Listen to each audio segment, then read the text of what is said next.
What's going on, you guys? I'm back, Nate Bauer at Nate Bauer Fitness. Today we're gonna go over the jab and how to shut down the jab 4 different ways. It's the most important punch in boxing to set up your own offense, but you also need to know how to counter it, how to deal with it. So we're gonna cover some ways to get around the jab, shut it down, and launch your counter attack. Now also, on Nate's channel, we got an excellent video on the fundamentals of Padwork. So make sure to go over there, subscribe. I'll leave a link down in the video description below. Subscribe and go check out what we've got going on over there. All right, let's get into it. All right, so the first defense for the jab is the basic parry, to parry the jab, or as I say in Canada, parry. I don't know which way you say it. You let me know. The main thing that I want to do when he throws that jab at me is I just want to catch it. I want the star of my hand, the star portion of the palm of my hand, I want it to meet the middle of his fist or his middle knuckle. So if he throws the jab at me, I'm here, and all I'm doing is just turning this hand in. He pulls it away, he's aiming right for my chin, boom. All I want to do is turn it in. The shorter and firmer the motion, the better. You got to watch if he throws, obviously not to reach for it, because if I reach for it and he fakes, then he can come around with the hook. Bam, if I leave my hand out there. So as he throws it, I want it short. There's another factor that's very important with defending the jab in terms of just catching it, is also the step back with the back foot. So let's say he throws the jab, he steps in and throws it. I'm taking all that heat trying to block it. Let's say he goes again. See how I step back there? Just that stepping back allows me to clear space and not take so much heat. So depending on what you want to do, you can either step back or hold your ground. Let's say I step back, he throws. I can use the weight from that back foot to come back with my counter. So not just catching, but creating space and coming back with the weight that I put on the back foot. Let's say he goes again, boom, and then I drive back in with the jab by stepping back with that back foot. So the first way obviously is important to be able to catch that jab, have that hand turn quick up the center. If I want to be aggressive, he throws, I hold myself there. Or if I want to create space and sort of softly absorb it, he throws, I step back, and then I can decide whether I want to come back in or not. All right, the next one that's very important to know is the pull counter.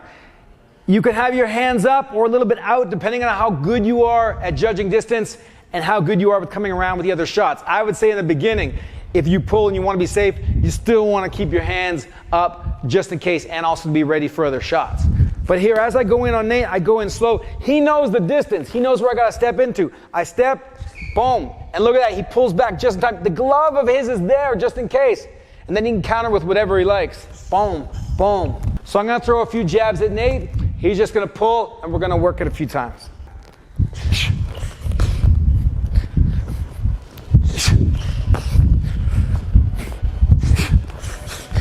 Now, another thing with the pull as well is if Nate wants, he can also work it back on an angle. So if he wants to step back, he can step back a little bit to the right. It's almost like a pull and a slip together. Okay, that's sort of to get off to the side. So here's another variation. I throw, bam, and he's back, and then he can come under, right? I throw again, boom, boom, and he can come over top and work different stuff. So it's important to learn how to get that pull, whether you want to step to create space or you can drop on that angle to get off different shots. The pull is one way to really leave your opponent hanging with the jab. All right, the next one is with the high guard. Now, a couple boxers that you've seen do this, obviously Mike Tyson working this, Miguel Cotto used this a lot, and lately Andy Ruiz. Anyone coming forward with the pressure working the high guard. Often as soon as that glove touches, the jab touches the gloves, that's your cue to sort of go in with your own jab. So here I am, let's say Nate's working with me, he's just gonna jab me and I'm keeping that high guard. And now when I'm using this, I'm sort of pushing my weight or moving forward a little bit. In other words, what I wanna do is as soon as his glove touches me, boom, I wanna be able to launch with my own jab, with my own attack. So here, I'm holding my balance.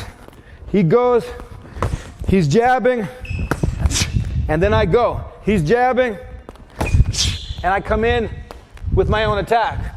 He jabs, and then I come in with my own attack. Two great boxers to watch, Cotto and Ruiz, and obviously Tyson. When he throws here, I'm just holding it to get in the way of his jab touching my face. I don't need to block or do anything special. And what I want to do is I want to beat that hand back. So as he throws, boom, I'm coming back in, okay? If I'm afraid he's going to throw the 1-2, I can drop my head as I come back. So here, watch slowly. He throws, and then I come here.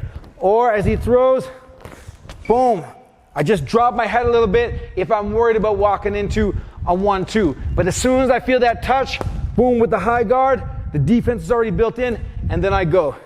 All right, the final way is, instead of working a defense and counter, is just to jab with somebody who's jabbing you. One person who said this in an interview a long time ago is Bernard Hopkins. He's not going to ever let somebody out jab him. So as soon as I even go with the jab, Nate's already going to jab. He's got the reach advantage, he's got the distance, and he's setting it up. As soon as he sees me go, he's also just going to come over top with it. As soon as I chuck that jab, he's going to jab with me and beat me to it. It takes a little bit of timing and knowing yourself, but if you get this down, you can really shut down the jab in a great offensive way. All right, so let's just work it a few times.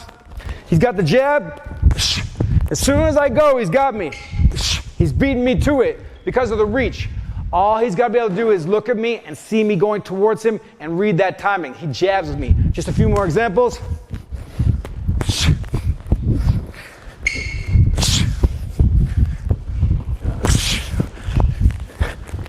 All right, shutting down the jab. Obviously, using the jab is the most important punch, but you also have to know how to shut it down. We covered a few defensive scenarios.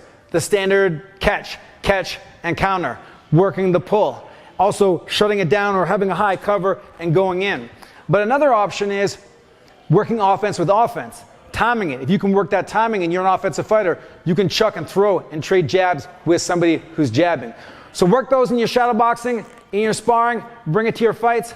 4 ways to shut down the jab and counter and land your offense. All right, thanks for watching, you guys. Peace.